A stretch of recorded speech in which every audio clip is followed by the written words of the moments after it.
Kenapa ada orang sukses di usia muda? Kenapa ada pula orang yang sukses di usia tua? Dan kenapa ada orang yang tidak pernah merasakan kesuksesan seumur hidupnya?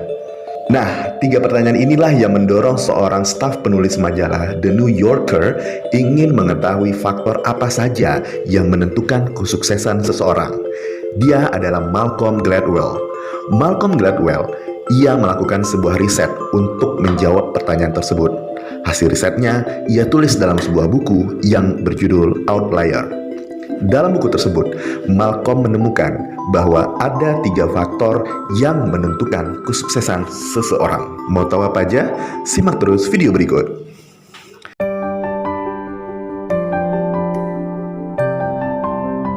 Hai teman, sebelum menonton video ini, ada baiknya tekan tombol subscribe dan tekan tombol lonceng untuk mendapatkan notifikasi video terbaru kami, dan biar kamu kenal orang dalam.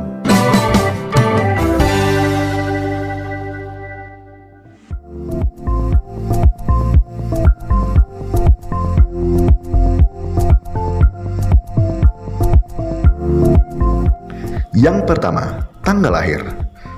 Yakin tanggal lahir menentukan kesuksesan seseorang? Yaps, misalnya saja seorang yang memiliki talenta musik yang lahir pada tahun 70-an.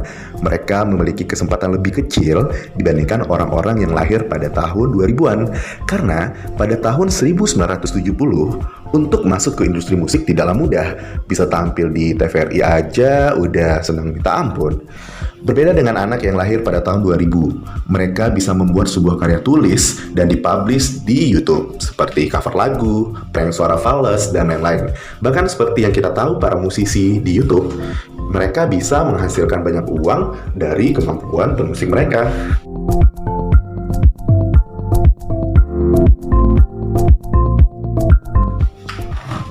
Yang kedua, tempat lahir.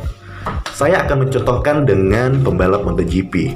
Orang yang hidup di Afrika akan kesulitan untuk mewujudkan cita-cita menjadi pembalap MotoGP jika dibandingkan mereka yang ada di Italia atau Spanyol.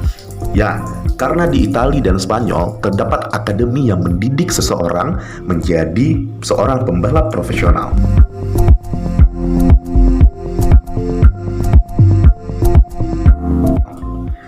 Yang ketiga, pengulangan 10.000 jam. Dari ketiga faktor tersebut, inilah yang paling menarik. Ketika Anda ingin berhasil pada bidang tertentu, kita butuh melakukan pengulangan selama 10.000 jam. Sekali lagi, 10.000 jam. Artinya, jika kita sehari berlatih selama 8 jam, maka butuh 3 tahun 5 bulan lagi, kita akan menjadi seorang yang ahli di bidangnya. Ya, nyatanya saya sudah melakukan pekerjaan yang sama berulang, tapi hidup saya nggak berubah, gini-gini aja tuh. Nah, pengulangan di sini bukanlah sebuah kegiatan statis yang sama dilakukan setiap hari, tapi deliberate practice. Deliberate practice adalah sebuah latihan yang dilakukan secara benar dan terus meningkat. Contoh gampangnya seperti ini. Ada seorang berbadan kurus yang pergi ke sebuah gym. Ia ingin bisa mengangkat barbel seberat 50 kg. Pasti ia akan mulai dari yang paling ringan, misalnya saja 10 kilo. Ia lakukan berulang-ulang sampai ia merasa mantap. Kemudian ia mulai menaikkan beban ditambah menjadi 15 kilo. Mungkin pada saat itu awalnya akan terasa berat, bahkan ototnya mengalami kontraksi.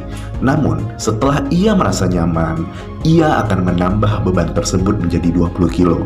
Terus-menerus sampai ia berhasil mengangkat beban seberat 50 kilo sesuai targetnya. Nah, faktor ketiga inilah yang bisa kita lakukan untuk mencapai cita-cita kita.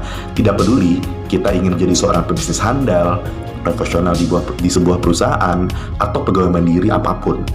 Nah, setelah mengetahui faktor ketiga ini, yuk kita mulai dari sekarang untuk bisa menjadi seorang yang ahli bidangnya, apapun kemauan kamu.